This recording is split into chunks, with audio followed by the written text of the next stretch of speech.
camarades chefs de délégation, bonjour. C'est un honneur pour moi ce matin donc de prendre la parole ici et de vous passer donc le salut fraternel du peuple du pays des hommes intègres. C'est aussi le lieu pour moi, avant tout propos, de rendre grâce à Dieu, Dieu Tout-Puissant qui nous a permis de nous réunir ici ce matin en bonne santé pour parler de l'avenir et du bien-être donc de nos peuples. Je m'en vais m'excuser auprès des anciens que je pourrais vexer dans mes propos à venir. Africanité oblige, les droits d'aînesse, je me dois de m'excuser. Camarades, j'ai quelques questions donc de ma génération, mille et une questions qu'on se pose. Mais nous n'avons pas de réponse. Et il se trouve qu'ici, nous pouvons laver donc notre linge sale parce qu'on se sent en famille.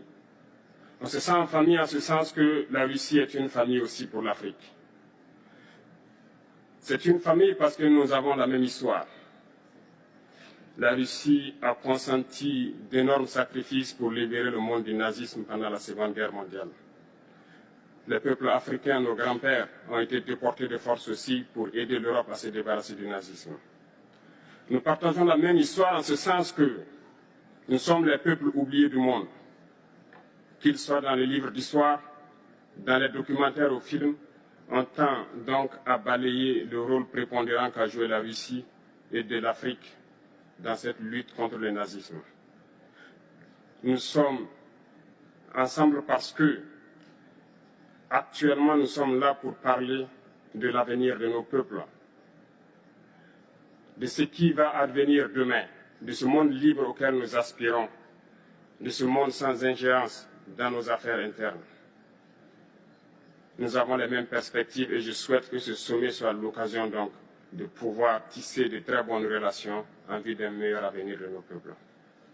Les questions que mes générations se posent sont les suivantes, si je peux me résumer. C'est de ne pas comprendre comment l'Afrique, avec tant de richesses sur notre sol, avec une nature généreuse, de l'eau, du soleil en abondance, l'Afrique est aujourd'hui le continent le plus pauvre. L'Afrique est un continent affamé.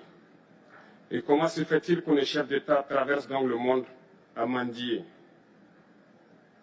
Voici des questions que nous nous posons et que nous n'avons pas de réponse jusque-là.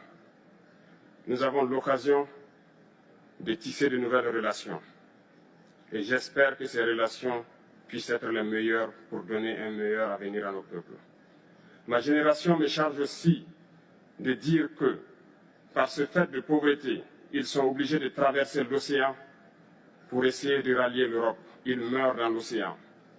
Mais que prochainement, ils n'iront pas traverser parce qu'ils viendront devant nos palais pour chercher leur pitance quotidienne.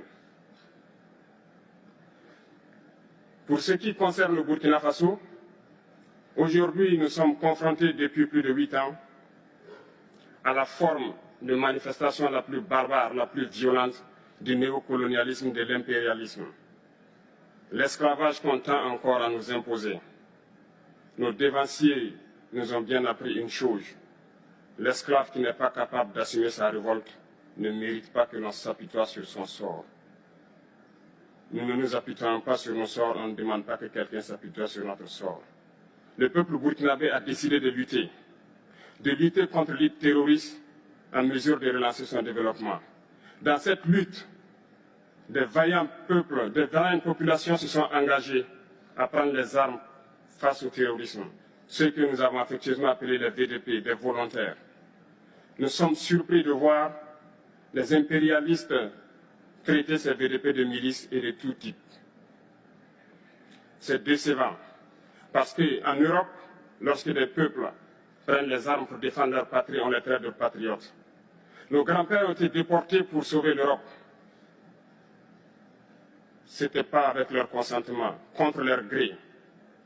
Et bien au retour, on se rappelle bien qu'à Tiaroy, lorsqu'ils ont voulu revendiquer leurs droits élémentaires, ils ont été massacrés.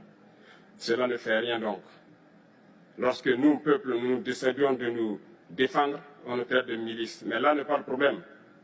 Ce qui est le problème, c'est de voir des chefs d'État africains qui n'apportent rien à ces peuples qui se battent, mais qui chantent la même chose que les impérialistes en nous traitant de milices, en nous traitant donc d'hommes qui ne respectent pas les droits de l'homme. De quels droits de l'homme parle-t-on? Nous nous offusquons contre cela et c'est honteux. Il faut que nous, chefs d'État africains, nous arrêtons de nous comporter donc en marionnettes qui dansent à chaque fois que les impérialistes tirent sur les ficelles. Hier, le président Vladimir Poutine a annoncé donc l'envoi des céréales en Afrique. Nous sommes bien contents. Nous lui disons merci pour cela. Mais aussi, c'est un message passé à nous, chefs d'État africains, parce qu'au prochain forum, nous ne devrons pas venir ici sans avoir assuré, pour ceux qui ne connaissent pas la guerre, l'autosuffisance alimentaire de nos peuples. Nous devons prendre l'expérience de ceux qui ont pu déjà atteindre cela en Afrique, tisser de bonnes relations ici et tisser de meilleures relations avec la Fédération de Russie pour pouvoir assouvir les besoins de nos populations. Je ne serai pas peut-être long, le temps imparti est très court. Nous sommes obligés de nous arrêter à un moment donné. Mais je voudrais terminer en disant que nous devons donc rendre hommage à nos peuples qui se battent. Gloire à nos peuples, dignité à nos peuples, victoire à nos peuples. La patrie ou la mort, nous vaincrons. Merci, camarades.